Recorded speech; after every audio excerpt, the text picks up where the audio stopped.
Quinto Evangelio. El mundo cofrade según Granada.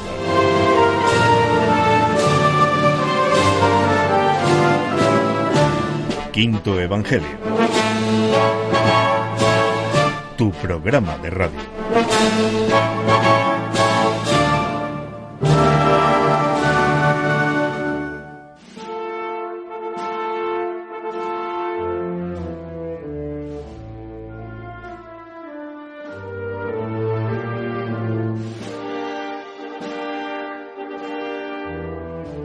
Bienvenidos a este paseo por tu ciudad de la mano de sus hermandades, al tiempo de la cultura cofrade y al programa que investiga en el pasado para soñar con un mañana mejor.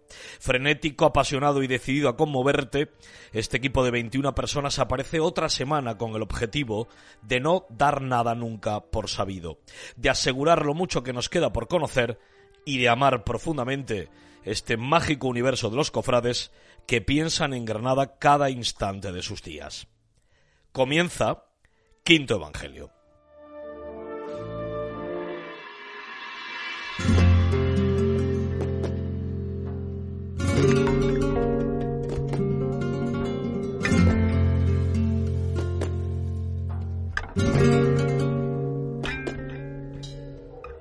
Hoy es San Lucas Evangelista y el Día Mundial de la Protección a la Naturaleza. Faltan 120 días para el miércoles de ceniza y 159 días para el domingo de Ramos.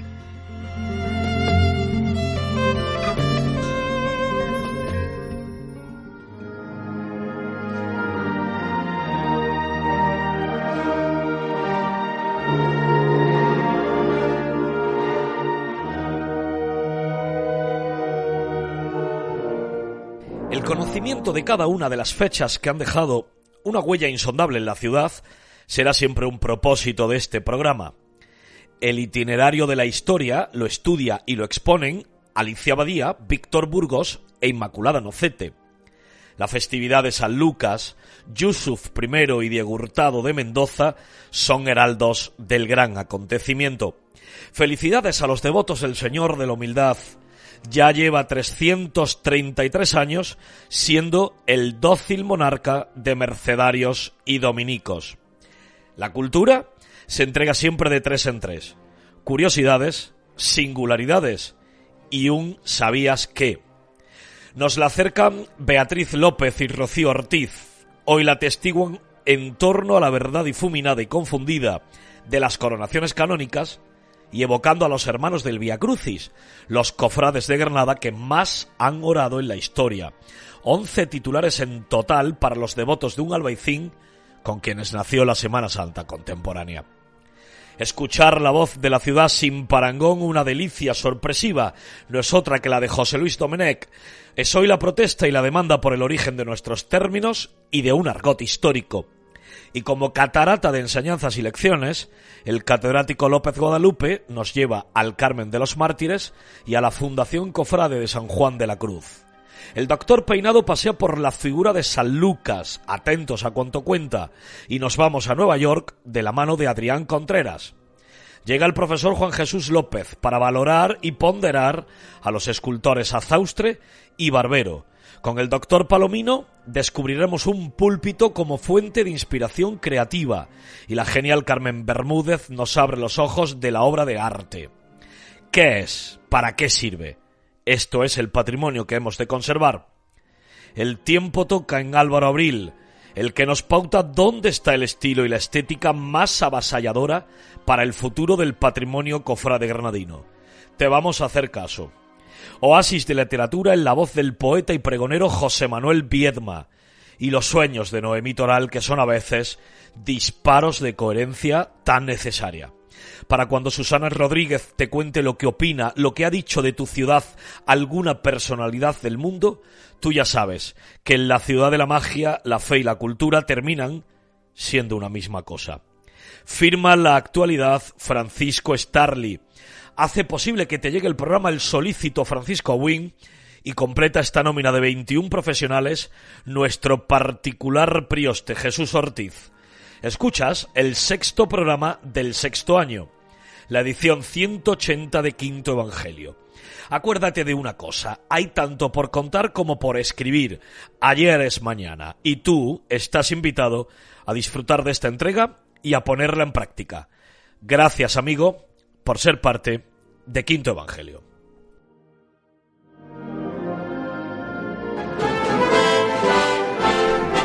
Doy fe, por Francisco Starling.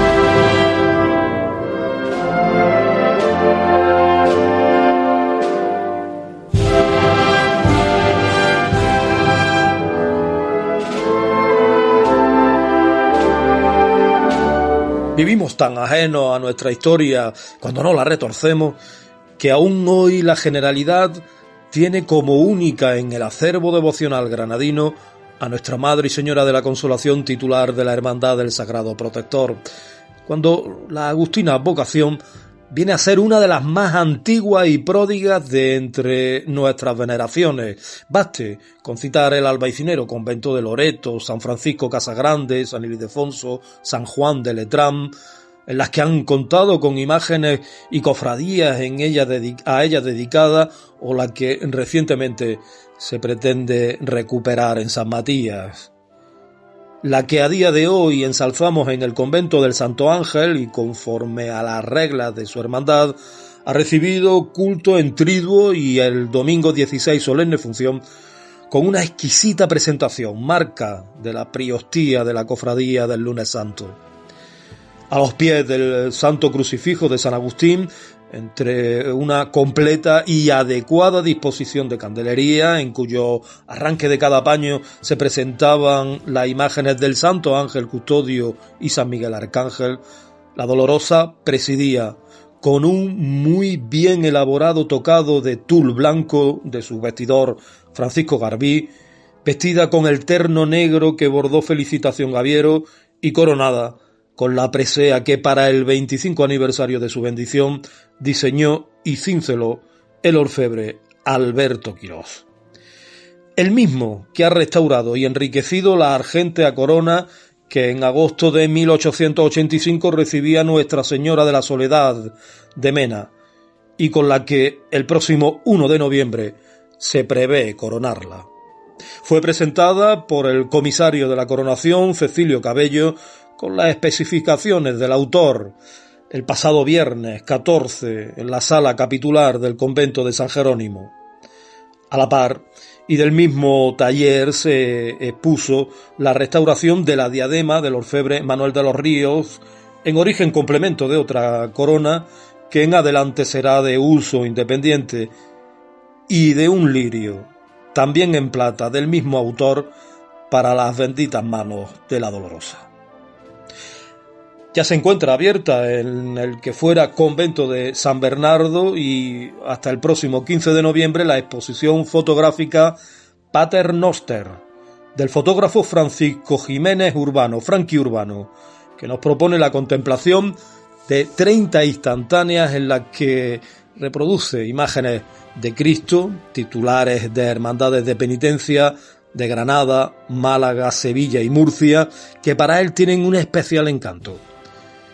Y más interesante resulta la muestra que tiene lugar en el Cuarto Real de Santo Domingo bajo el título Trazos, de los bocetos para la construcción del joyero barroco que guarda a la Virgen del Rosario, hallado durante la restauración del camarín en 2007.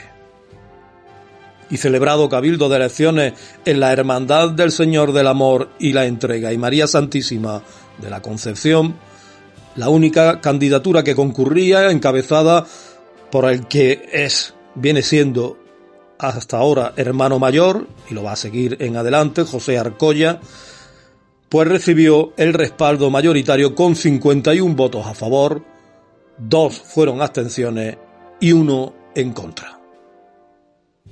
Doy fe.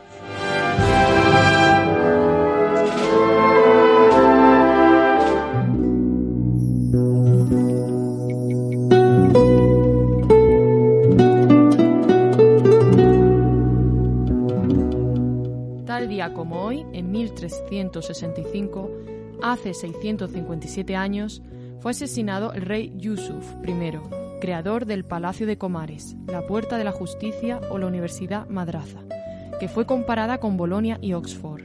En 1545, hace 477 años, el granadino Diego Hurtado de Mendoza es nombrado por el emperador Carlos embajador y representante del Imperio Español en el Concilio de Trento.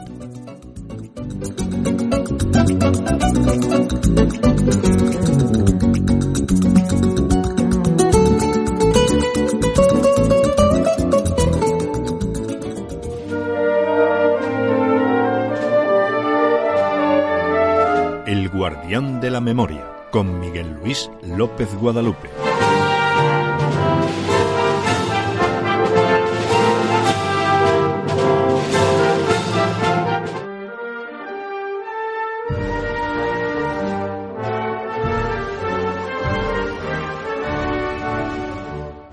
Llega el ya considerado como uno de los espacios predilectos de Quinto Evangelio, porque hay muchas formas de aprender, pero si lo hace uno con la voz autorizada de Miguel Luis López Guadalupe, pues siempre es mucho más interesante, amigo. ¿Qué tal? Me alegro mucho de saludarte. El que aprende siempre soy yo, como te puedes imaginar, porque nunca dejamos de hacer.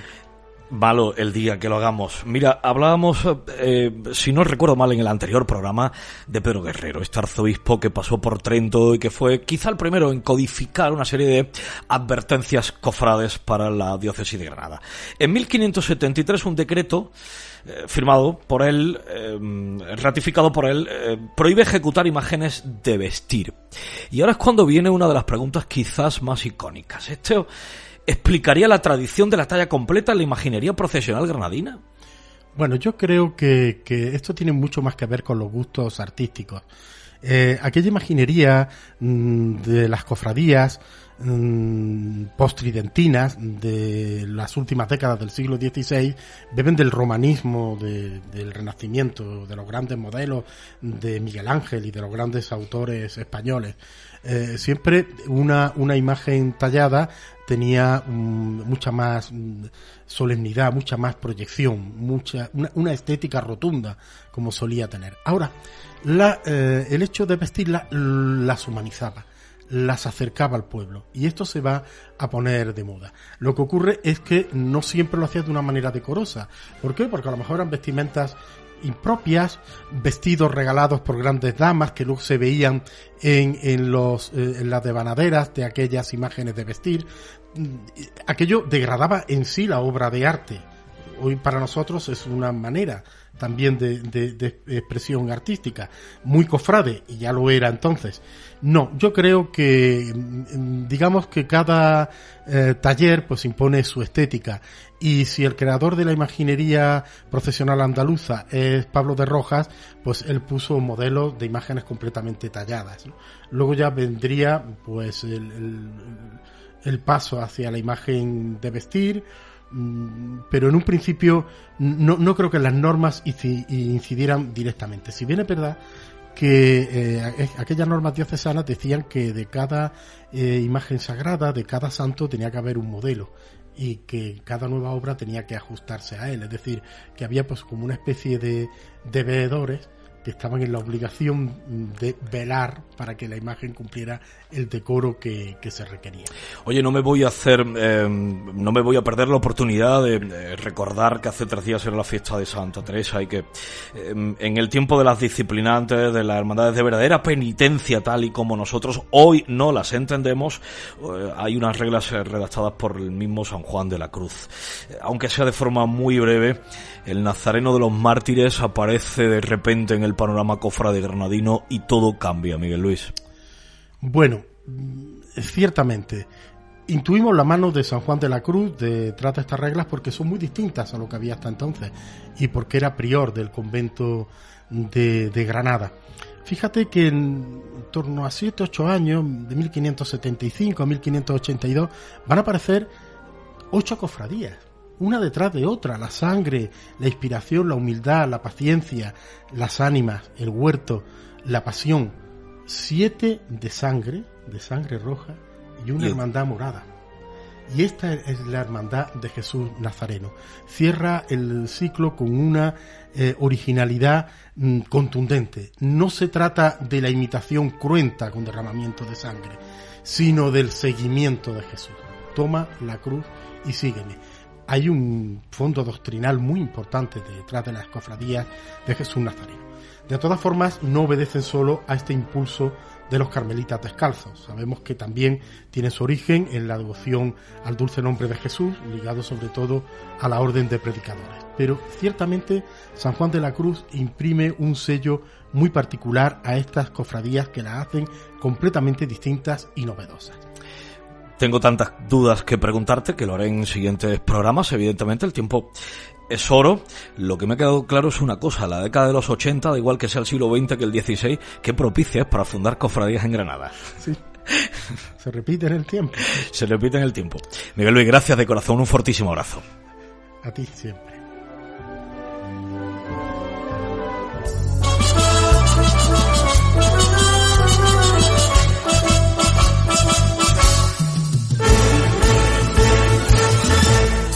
Tal día como hoy, en 1689, hace 333 años, llega a la iglesia de Belén de Mercedarios Descalzos el Señor de la Humildad, titular de la Cañilla, siendo bendecido en esta jornada. Su autor presumido es Bernardo de Mora hijo.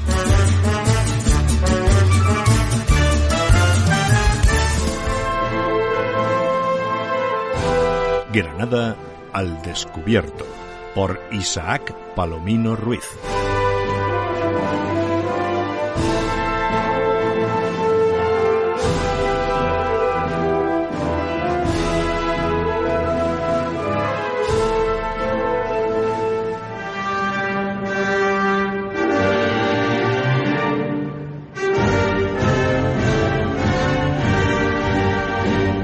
Si en semanas anteriores quedábamos disfrutando de las maravillas que encierra la fundación más elogiada de los Reyes Católicos en Granada, hoy nos vamos a ir a otra no menos importante, un solar por antonomasia propiedad de la realeza, la reina Aisa, la casa de la reina del Realejo, la reina también actual como es la Virgen del Rosario que visitábamos en días anteriores, pero hoy nos vamos a detener en el templo en sí, el templo del convento de Santa Cruz la Real, por siempre y para siempre, Santo Domingo en Granada. Y encaminamos nuestros pasos hasta aquí porque bien merece hoy hacer una visita a la imagen del Señor de la Humildad en el día en que se cumplen los 333 años de su llegada al extinto convento de Belén, según el Padre de las Chicas. Pues sí, Santo Domingo, la Catedral del Realejo. Y me dirán ustedes que, bueno, la conocemos más que de sobra, como la palma de la mano. Hombre, por favor, uno de los grandes templos por excelencia del mundo cofrade granadino. Pues yo quiero que hoy nos detengamos en las otras capillas a las que poco miramos, donde no hay titulares de hermandades. Contemplemos los retablos barrocos enormes de las capillas de la derecha, las grandes máquinas del barroco granadino del siglo XVIII que albergan esculturas de la más alta calidad. A través de ellas podemos hacer un pequeño paseo por la imaginería granadina y la iglesia en general también nos ofrece ese mismo expositor, obras de Pablo de Rojas, de Alonso de Mena, de los Mora, Ponce de León, Torcuato Ruiz del Peral. Pero es que en el mismo golpe de vista vamos a tener delante nuestra unos espaciosos y amplios murales, pinturas murales que recubren algunos de los muros de esta capilla, con nombres casi desconocidos como el de Francisco Figueroa, el fraile dominico, o también la capilla del Señor de la Humildad, donde aparece un trampantojo a modo de retablo. Pues frente a esta, y cerrando el lateral de capillas que estábamos visitando, vamos a tener uno de los elementos más propios y característicos del mobiliario litúrgico católico, que es el púlpito. Son los púlpitos verdaderas piezas de arte que pasan desapercibidas ante nuestros ojos por sus materiales, técnicas, programas iconográficos o simples elementos decorativos. Son obras de amplia riqueza que no debemos pasar por alto, sus antepechos de cátedra, el tornavoz y por supuesto su respaldo. Fijémonos en el respaldo. No se recrea en la mente el diseño de un estandarte que enmarque la efigie de cualquier titular de nuestras hermandades. Fijémonos bien en este y en todos los respaldos de los magníficos púlpitos de Granada.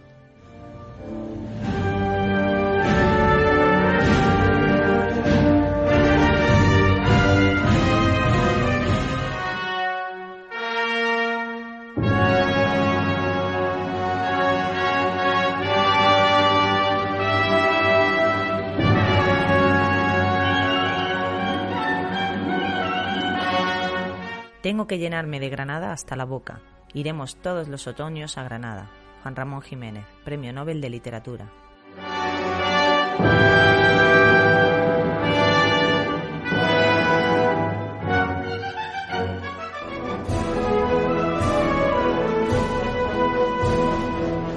El anticuario de la calle Elvira, por Pepe Peinado Guzmán.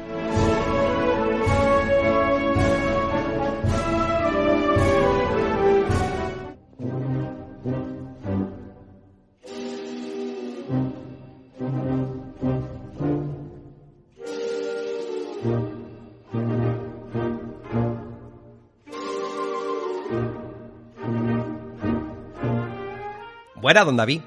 Como bien sabes, hoy celebramos la festividad de San Lucas y por ende el clásico botellón de medicina, como buena ciudad universitaria que es Granada. Pues aprovechando esta onomástica, había pensado en hablarte de la iconografía de este santo. Espero que te guste lo que te traigo.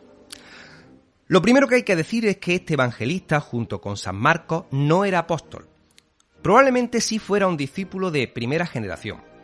Era un judío helenizado que había nacido en Antioquía, Siria, ejerciendo allí su labor de médico. Por cierto, Luis Reó dice que quizá no se asentó mucho en su profesión, porque cuando relata el milagro de la hemorroísa, digamos que no hace corporativismo al no defender a los médicos que habían intentado curar a la enferma. Discípulo de San Pablo, lo acompañará por Grecia, Italia, Malta, donde incluso naufragan, presenciando los martirios de San Pedro y del citado Pablo. Según la tradición, autor del tercer evangelio y de los Hechos de los Apóstoles, aunque hay dudas al respecto por la diferencia de estilo y de lenguaje. Según parece, predicó el evangelio en Egipto y Grecia, siendo martirizado finalmente junto a San Andrés en Patras, Grecia. Otra leyenda dice que murió en Damasco de muerte natural. Como curiosidad, con respecto a su reliquia, tú ya sabes que solían hacer una escabechina con los cuerpos de estas criaturas, una cabeza por aquí, un dedo por allá. Pues bien, se tienen constancia de 3 cuerpos del santo, uno en Venecia, otro en Padua y otro en Toulouse. Hay 3 facetas por las que destaca este personaje, como médico, como pintor de la Virgen y como evangelista. Vayamos a su rol artístico. Parece ser que se trata de una confusión, verás. Empecemos porque la tradición es bastante tardía, no anterior al siglo VI, y podría venir por el enorme detallismo que dedica en su evangelio a aspectos de la vida de la Virgen. Hay otra teoría basada en lo posteriores que son las pinturas que se le atribuyen a San Lucas. No olvidemos que la más célebre que se relaciona con San Lucas se encuentra en la Basílica de Santa María la Mayor y probablemente sea del siglo XII. Parece ser que existió un pintor florentino del siglo IX llamado Luca y que se puso como mote Il Santo. Con el paso del tiempo y al borrarse su recuerdo, se vinculó este pintor con el evangelista. De ahí la confusión. Con respecto a la iconografía, recordar que su tetramorfo es el buey, porque en su evangelio insiste en el aspecto sacrificial de Cristo, y el animal por antonomasia que servía para los sacrificios era el buey. De igual modo, existe otra teoría un poco más enrevesada. Hay quien dice que el buey se relaciona con la primera letra del alfabeto hebreo, Aleph, y Lucas insiste en la idea de que Cristo es el alfa y el omega, el principio y el fin. Tú ya sabes que en el mundo de lo simbólico las alegorías suelen ser bastante rococó. Como consecuencia, San Lucas será patrono de carniceros y encuadernadores, por lo del cuero. Además de los consabidos médicos, también será de los cirujanos y de los notarios, por el libro de los Hechos de los Apóstoles, escrito a dictado de San Pablo. Y como se le relacionó con ser el pintor de la Virgen, lo será también de pintores e iluminadores. Por tanto, a la hora de representarlo gráficamente, lo vamos a contemplar con su buey, o escribiendo el Evangelio, o pintando a la Virgen, pero raramente como médico, fíjate tú.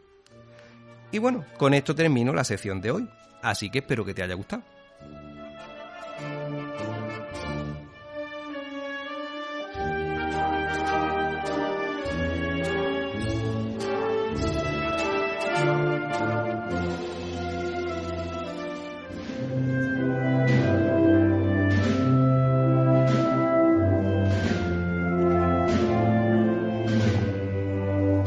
Todas las obras que salen a la calle sufren un daño, simplemente por el cambio medioambiental. si además no están concebidas para estar en la calle, estamos acelerando los procesos de envejecimiento de los materiales, que todos los materiales que conforman una obra son caducos. Lo que estamos acelerando es el proceso de envejecimiento. Creo que las obras pueden estar concebidas con un uso devocional, cultural, catequético, pero a lo mejor no para estar en la calle.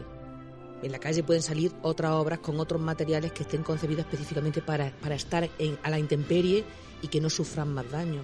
Para que una obra sea obra de arte, debe de cumplir el uso para el que ha sido creada. En el momento en que deja de recibir culto, por ejemplo, una imagen de culto, automáticamente deja de ser obra de arte. Es el caso de muchas obras religiosas que mientras se le está dando culto en la iglesia, en el sitio en el que han sido creadas y para donde han sido creadas, incluso muchas veces pueden cambiar el concepto cuando se cambian incluso de iglesia, pero más todavía si se descontextualizan. Pasan de la iglesia, por ejemplo, a estar en un museo.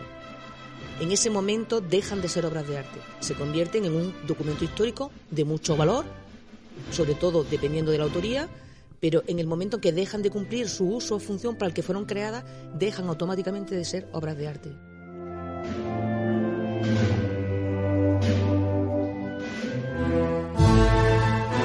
Imago Granatensis, con Noemí Toral.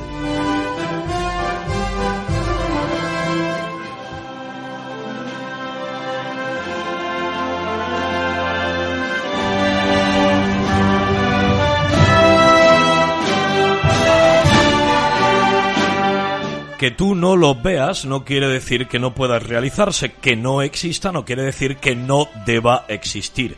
¿Por qué digo todo esto? Porque ha llegado Imago Granatensis y Noemí Toral. Este es el estudio que tiembla ahora mismo de gusto, de placer y, por supuesto, esperando aprender gracias a la creatividad de nuestra compañera. ¿Cómo estás? Pues aquí estamos, vamos, sobrepasada por la presentación. Y una presentación que se ha quedado escueta y corta para la realidad te dice que hoy cumplimos 333 años de la llegada a la desaparecida iglesia de Belén de los Mercedarios del Señor de la Humildad. Maravilloso. El Cristo de la Cañilla. El gran señor Releje. Exacto. Oye, yo no sé si estás de acuerdo conmigo. ¿Qué conjunto procesional, paso, grupo, él por supuesto, más perfecto, más rotundo, más proporcionado ha quedado, ¿eh? Sí. O sea, ha quedado... compacto, quiero decir, compacto en el sentido de que no te chirrían las imágenes de misterio con el propio Señor, y eso es muy difícil cuando se añaden imágenes posteriores. Gracias a Ángela Senjo y por supuesto a Espinosa Cuadros, y fíjate, la hermandad estuvo muy atinada en las proporciones del canasto, altura, longitud, anchura y todo lo que significa la proporción. Pues nada, queda aparcado el tema de la soledad. Ojo, posiblemente quien lleva el bastón de mando devocional entre los hermanos, la gran Virgen neoclásica. La ves en el Martes Santo, hoy sería de hace 76 años, ya de un palio, sería lo propicio para el martes. Ya tenemos muchos palios en Granada, no veo por qué añadir uno más. Y no veo por qué la Soledad del Calvario tendría que dejar de salir el martes. O sea, no seguimos un orden cronológico en la aparición de nuestros titulares en las calles, con lo cual me parece un debate innecesario. Debate que hacemos los que no somos hermanos, debate que hace la Granada que no pertenece a la nómina de esta cofradía, destinarla solo al Viernes Santo, el Martes Santo incluirle un palio. Si tuviéramos que crear y soñar, Noemí, ¿qué tipo o modo de paso le anticiparías a la Virgen? ¿Quieres decir a este hipotético palio? Pues la verdad es que como desecho por completo la idea, fíjate, o sea, mi cerebro tiende a no querer crearlo, no sé, tengo ahí como un vacío, no sabría decírtelo. Es que soy muy defensora de la Soledad del Calvario, porque es que me encanta, y además es que es del siglo XIX. Sí. O sea, tenemos un recorrido completo por toda la escuela granadina hasta sus últimas postrimerías, unas postrimerías maravillosas, porque tiene una calidad exquisita esta escultura. Entonces, me encanta que esté el Viernes Santo, por supuesto, presente a las 3 de la tarde, pero ni de broma le quitaba su presencia con un desfile procesional adecuado el Martes Santo. Cuando queremos traer cosas de fuera tendemos a desdeñar lo nuestro y hoy nos has enseñado que la Virgen de la Soledad es un hito, un canto de cisne de la grandeza de la escultura granadina que viene a aportar, que no viene a ser más de lo mismo y que se reivindica cada martes santo con esencia propia. Amiga mía, nos has abierto muchas mentes, forma de pensar. Te espero en el siguiente programa deseándolo. Que llegue cuanto antes. Adiós, adiós.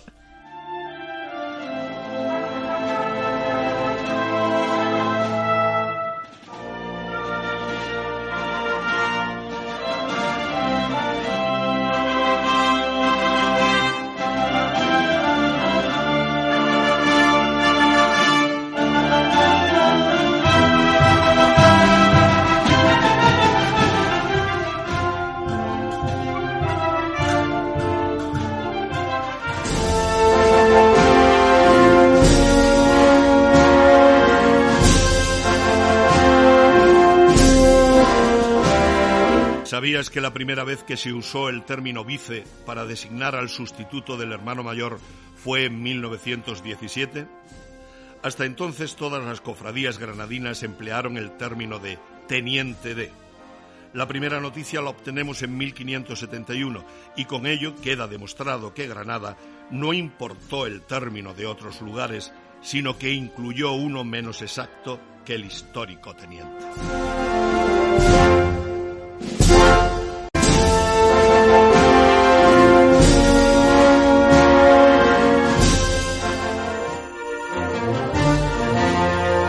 El Olimpo, con Juan Jesús López Guadalupe.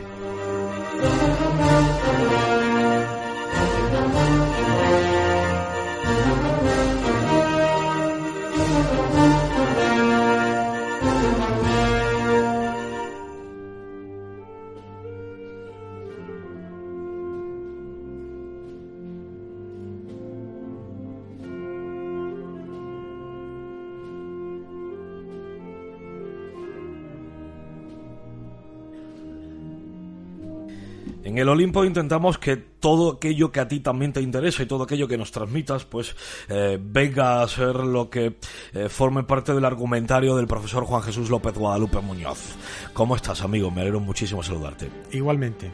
Hoy lo que queremos hablar es un salto temporal en la línea de producción, imagineros contemporáneos o escultores actuales. ¿Deberían seguir la estela de nuestra escuela? ¿O al hacerlo se estarían convirtiendo en imagineros imitadores de los grandes maestros? Es un problema grueso. El arte siempre es hijo de su tiempo. Por tanto, el creador, también el creador contemporáneo, debe encontrar un camino propio, partiendo de fuentes que hoy pues son mucho más amplias que las que pudieran ser en el siglo XVI, XVII, XVIII, y también con mucho de elección personal y de aquellos aspectos que nacen de su temperamento creativo. Entonces, entiendo que es normal que el ejemplo de la escultura granadina florezca, ¿no?, en los escultores actuales, pero a mi juicio no conviene un mero revival, sino, digamos, una interpretación actualizada, dar cauce a la creación. Es que de alguna u otra manera los imagineros fueron siguiendo a sus autores, a sus discípulos, a sus maestros, y fueron aportando cada uno de ellos algo, ¿no? Si no, se adocena y pierde fuerza, pierde vitalidad. Por eso es tan importante que sea una relectura, no una mera imitación del pasado. Hoy despejamos unas incógnitas, en la siguiente estoy convencido que más, mi querido profesor. Gracias de corazón. A ti.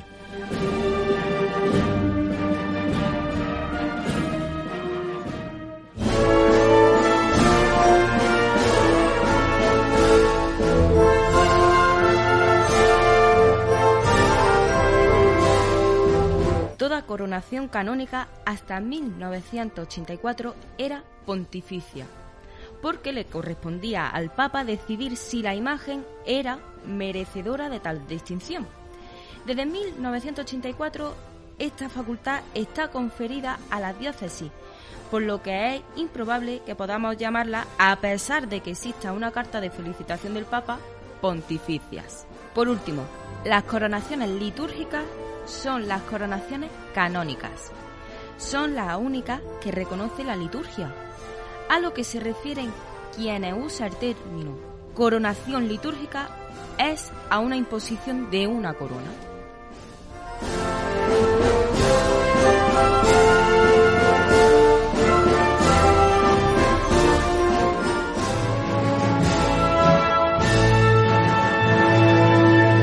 Granada en el mundo, por Adrián Contreras Guerrero.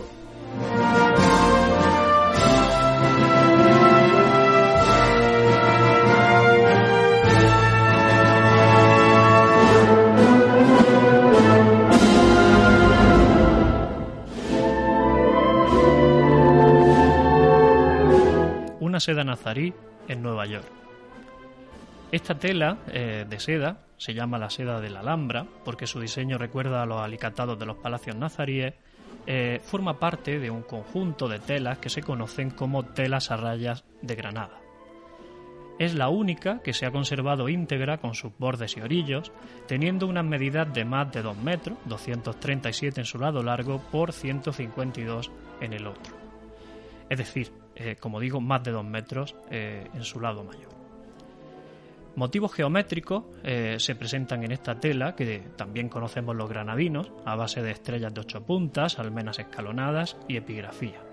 Los cartuchos muestran inscripciones que desean al espectador gloria eterna, ventura, prosperidad y felicidad en lengua árabe. La tela llegó a Nueva York por haberla comprado el fundador de la Hispanic Society, Archer Huntington, a quien se le facilitó Raimundo de Madrazo. Por una documentación sabemos que Madrazo en 1912 le ofrecía, abro comillas, tejido hispano-morisco del siglo XV, extraordinario por su tamaño y su conservación, por haber estado siempre plegado en el convento donde lo vio el barón d'Avilliers. Cierro comillas. No especificó, eso sí, el bueno de Madrazo a qué convento se refería, por lo que no sabemos exactamente su procedencia. Lo que sí es cierto es que d'Avilliers, Jean-Charles d'Avilliers, fue un importante coleccionista, historiador del arte francés, que escribió extensamente sobre artes decorativas en España. Viajó a España en 1861 acompañado por el artista Gustave Doré y publicó sus experiencias en Les Pages, ilustrado precisamente por Doré.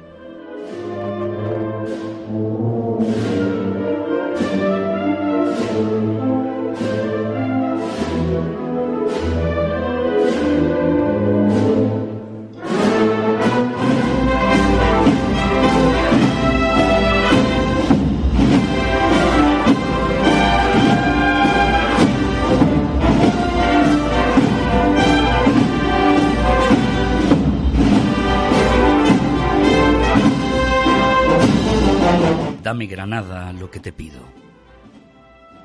Esta noche de alfiler y aguja, ahora que nos ve la savia del cerezo frente al beso.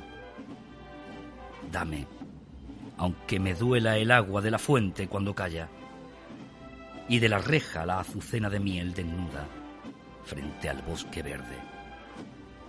Dame el viento que entretiene el añil de mi farol encendido y déjame bajo el ciprés con los ojos tristes frente al pozo.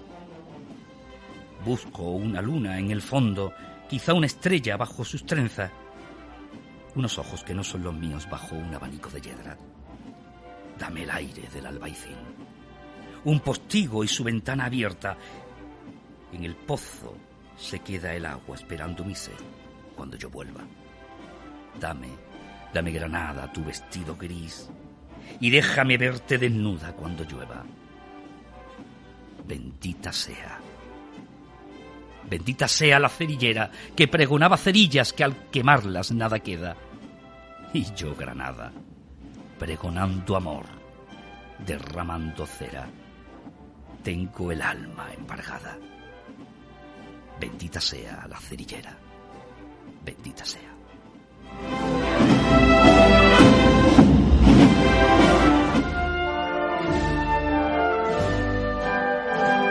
El origen, con Álvaro Abril Vela.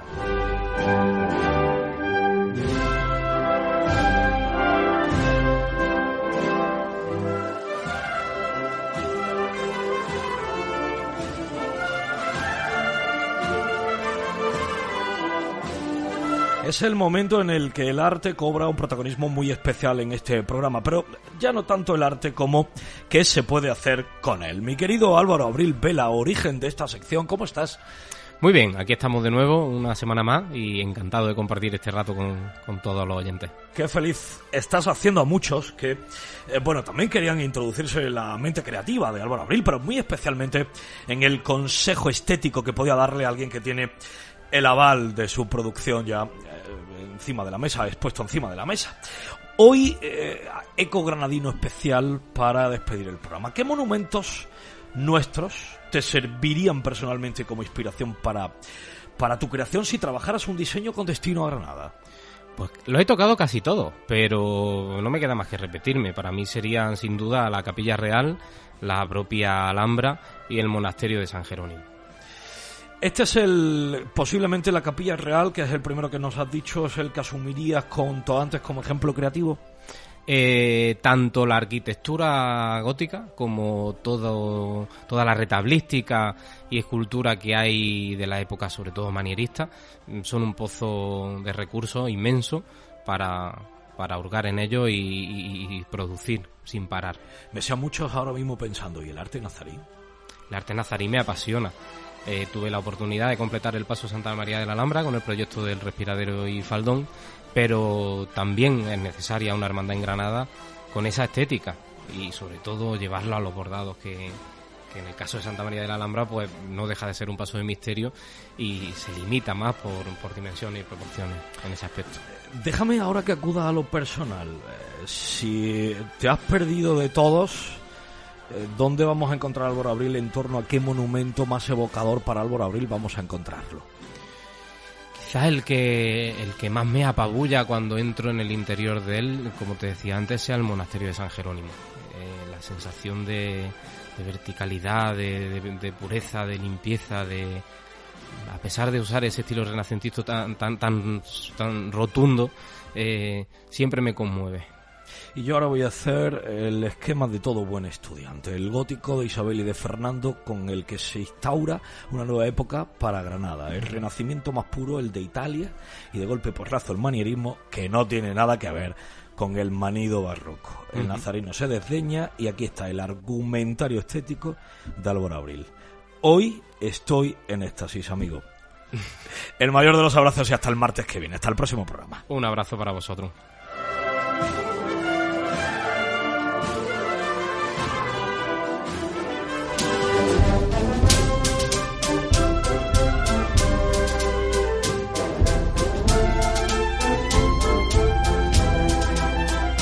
La Hermandad del Vía Crucis es la que ha tenido más cambios de titulares, pues a lo largo de sus 106 años de historia ha rezado ante 7 nazarenos y 4 dolorosas distintos.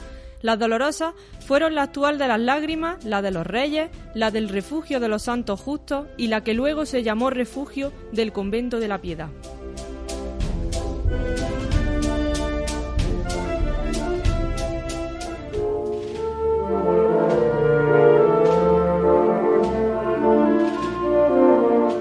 Llegamos al final de este programa, que ha sido posible gracias a la edición estética y mimada de Jesús Ortiz. Las nuevas tecnologías y el contacto con todos vosotros, como siempre, en manos de Francisco Agüín. Y yo, en nombre de los demás, esto es, de las 20 personas que hacemos este espacio, te doy las gracias por tanto que nos das. Te cito en una semana, en un siguiente martes, donde te estaremos esperando con un nuevo programa. Hasta tanto, quédate con nuestro afecto y no olvides que sin ti no tendrá sentido Quinto Evangelio.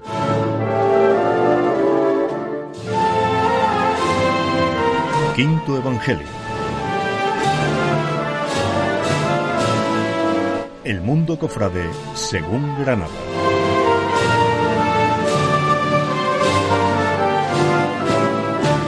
Quinto Evangelio. Tu programa de radio.